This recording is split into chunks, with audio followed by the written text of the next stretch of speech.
कहा था कि इमरान से आप देखो असेंबलियों में जो सारे बैठे हुए हैं टिकट इनके पास है, पौधे इनके पास है, ये खुद ही लीक करेंगे।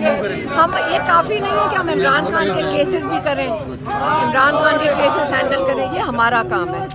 वो चीज़ हम नहीं करना चाहते जो हमारा काम नहीं है।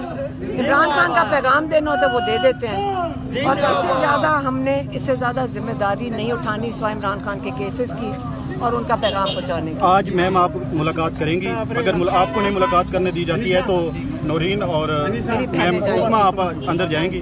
बिल्कुल, और दुआ करें हम आखिरी मिनट तक। पिछली दफ़ा मैम ने कहा था कि अगर ये नहीं जाएंगे तो नहीं। देखें, इमरान खान को आधे घंटे का टाइम मिलता है, अगर ये भी दोनों ना मेरी बहनें जाएं तो इमरान खान की कोई मुलाकात नहीं है। आप लोग असल में पहले हमारे से पूछ रहे हैं हमारा क्या इंटरेस्ट है। हमें सेनेट की सीटों में जो हमारे भाई का हाल किया हुआ है उन्होंने, हमें क्या फ़र्क पड़ता है इन सेनेट की सीटों से या किसी भी सीट से? हमारे भाई को क्या फ़र्क पड़ता है? फिर मैं इंटरेस्टेड होंगी। अगर मेरे भाई को फ़र्क पड़ रहा है, हमारे भाई को फ़र्क पड़ेगा इससे, फिर हम इंटरेस्टेड हैं। जो चीज़ मेरे भाई को, हमारे भाई को बेहतर तरीके से असरअंदाज होएगी, फिर हम बहुत इंटरेस्टेड हैं, फिर हमें